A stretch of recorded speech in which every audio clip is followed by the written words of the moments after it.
Hey! Welcome to my vlog! Today is surprise day pero bago ang lahat, magpapakilala muna ako.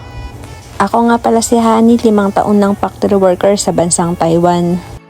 Hi guys! So ayun, schedule natin today is surprise foot spa, pedicure and manicure sa ating mga mudra.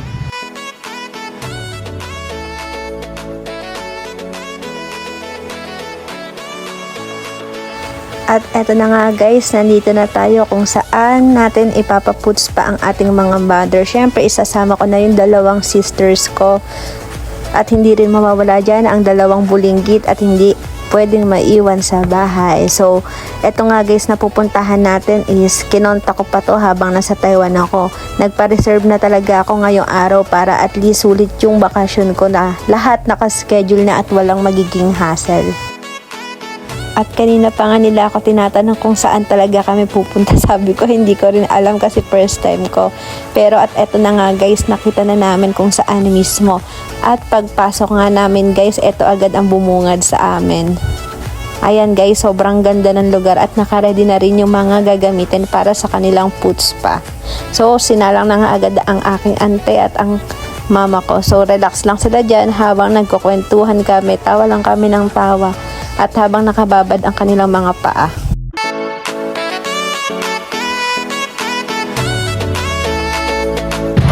Ayan, so iniwan ko sila ngayon doon para tayo ay mag-withdraw lang. So ayan, dito tayo ngayon sa bayan. So ito ay Monday, Tuesday, Wednesday. Ano ba ngayon?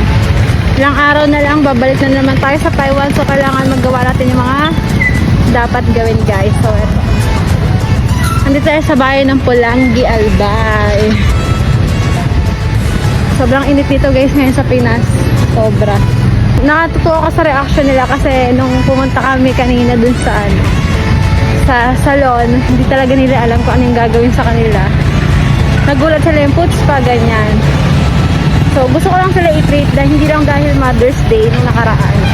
Deserve nilang magpahinga kasi syempre, sila yung mga gumagawa ng mga gawaing bahay. So, deserve nila yung mga ganong bagay. Gusto ko nga silang ipa-facial kaso baka hindi na kaya ng oras. So, i-check na lang natin kung magagawa yun mamaya. So, yun lang guys. So, pupunta muna ako ngayon sa bangko. So, bye-bye!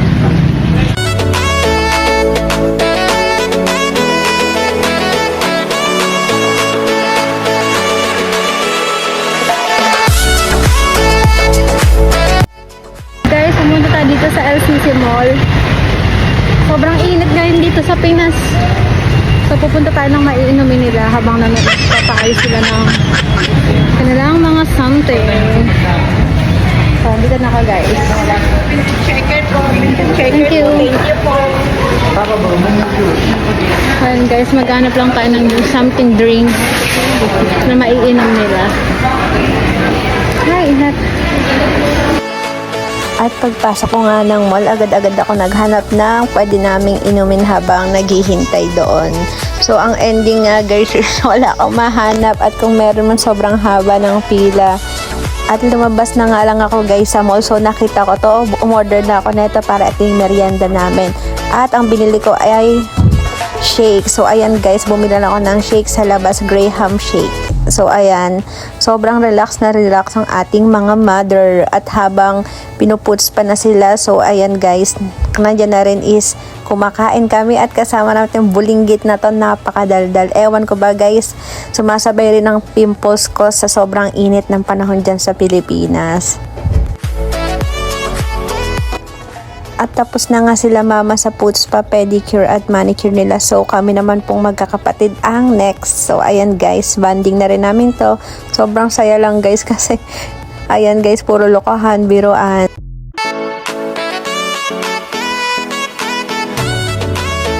At share ko lang guys, alam nyo ba, first time kong magpa-foot spa ngayon. Yes guys, first time ko talaga kasi never ko pa tong na-experience kahit nung nasa Pinas pa ako. Sobrang baba nga guys ng sahod ko sa Pilipinas, hindi ko talaga magagawa ang magpa-puts pa. Kasi yung ipang papaputs pa ko, pandagdag allowance ko na lang at pangkain ko na lang yun, 'di ba? So after nga nyan guys is eto guys, dumiretso kami sa kakainan namin tonight. So, inabot nga kami ng gabi. So, hindi na rin sila nakapagpa-facial. So, ayan, tuwang-tuwa nga ang batang maliit. Nagpa-picture siya kay Jollibee. So, dito ko guys gagawin yung pinaka-surprise ko talaga kila mama. So, pagdating nga namin, umorder agad kami. Siyempre, yung favorite ko.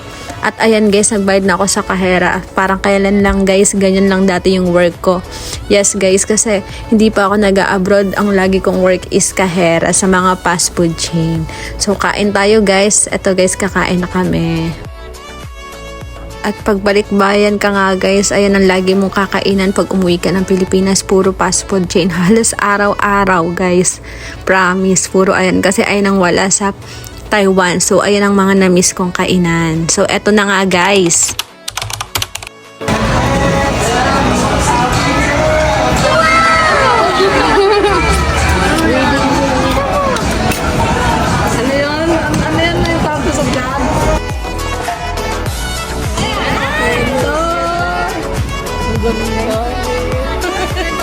Iyak na naman siya.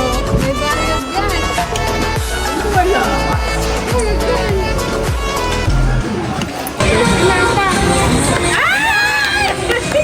Wow! Sana all!